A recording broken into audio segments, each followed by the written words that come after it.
Ooh,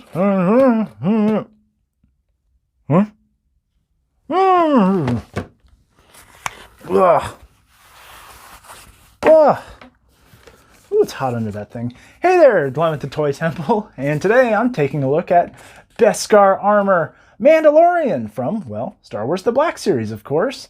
And this one is a lot like that original one we reviewed back in 2019, so it's been a while.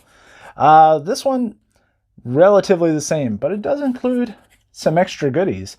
On the back, you can see it says, his body is shielded by Beskar armor, his face is hidden behind a T-visored mask, and his past is wrapped in mystery. No one is quite sure who this well-equipped stranger is. So with a rundown like that, you probably wouldn't guess that this guy has a heart of gold. Of course, I'm talking about Season 2 of The Mandalorian. If you haven't seen it, check it out. It's wonderful television. Really great stuff. So I'm hoping, just like the last one, this one lives up to the hype. Look at that side artwork. I'm so glad the Black Series moved to the Marvel Legends way of doing things, such as side artwork. Look at that. Man, we are so lucky. We live in this awesome age of action figures, and this is no exception. And I'm excited to get it out, open, and I hope you'll join me. And here's the Mandalorian out of the package. And Beskar armor is the best armor, of course. Season 1, you know, he gets a bunch of Beskar, and he gets all dressed up out of his old crummy armor into this new, gorgeous silver armor. He's got the little Mudhorn emblem right there. He's got, you know, it's basically a big repaint with some new deco, like the Mudhorn armor, just like I mentioned. But there's just so much detail and so much just wonderful stuff here. There's a little bit of inaccuracy on it. Of course, I'm talking about the gloves. I do believe he's still rocking the orange gloves with the blue on top. These are painted silver.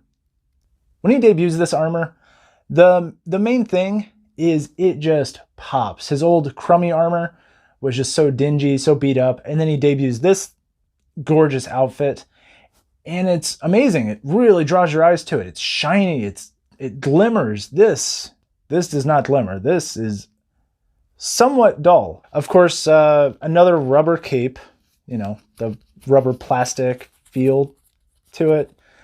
Not doing anything. It'll sling over one shoulder, Clint Eastwood style, but outside of that, it's really not doing too much. Do I wish they would attach a cloth cape to it? Yeah. At this point, I mean, it's such a big money character, they're probably not going to, because there's no real use for it. But unfortunately, oh, his joints are so tight. I don't see it happening, especially since we're just going to buy it anyway. Accessory-wise, he does come with this big disintegration gun, so you can, you know, blow up some Jawas. There's plenty of spoilers in this. By the way, if you're watching this far into it, I'm going to spoil so much. So much. Just go watch Season 2 if you haven't already watched it. Just go do it now. In addition, for fighting off, you know, people who want to take Grogu, pow pow, shoot him. And then, of course, the main event, the newest accessory to come with this guy, is the jetpack. And yeah, he looks just fine without it. But he's got 3 holes on the back to allow for this jetpack. So you'll have to move his little satchel out of the way. And the back jetpack piece plugs into the back like so. And yeah, there's not really much room for the cape at that point. It's like, you gonna do that? What? This is not painted. This is just dull and gray. Maybe I'll take the cape off, but then he just doesn't have that Clint Eastwood cool factor to him. So, I don't know. What do you think? Do you display yours with the cape and jetpack? Jetpack only? Cape only? Let me know. For this guy, he came with the same accessories as the last one. No additional Grogu. And I had to go aftermarket for him because this guy, I think 1 per state. I mean, this guy I never saw on the shelves. I went aftermarket, went on eBay, found him a little bit marked up, and I hate doing it. I hate doing it. Why do I keep doing it to myself? And I know you probably have done it yourself. You know, you can't find a figure and I really got to have it because it's, you know, from your favorite show. And this one's my current favorite show. Not my all-time, but it's one of them. And unfortunately,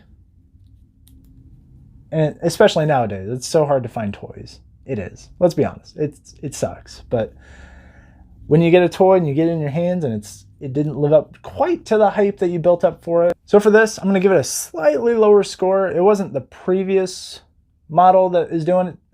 Like, it's cool to have the mud horn, the jetpack, and they accounted for a couple things, but I mean, you can't look up when you're supposed to, you know, be able to look up when you're jetpacking. So for this, I'm going to give it a 4 out of 5. You know, the accessories are still good. The overall look is amazing. Anything Mandalorian is hard to screw up, in my opinion. But this guy, I mean, the unpainted jetpack's a little lame, but the mud horn is pretty sweet. I wish it was a little bit more shiny. And the fact that it's just so limited in its availability really brought down the score. So slightly lower score for this guy, but if you see him, pick him up. You'll definitely want to. And I think they came out with a 2-pack of, they call it the Child and the Mandalorian. Well, it's, you know, Target exclusive, so you'll probably never see it. So with that, thank you so much for watching. Hit me up on Instagram. Hit me up on Twitter. They're both at the Toy Temple. But like I said, let me know down in the comments, what is your favorite Mandalorian? Is it Boba, Jango, Sabine, Din? Let me know. I'd love to hear it from you. And again, thank you so much for watching. And remember, you're never too old to enjoy the things you love.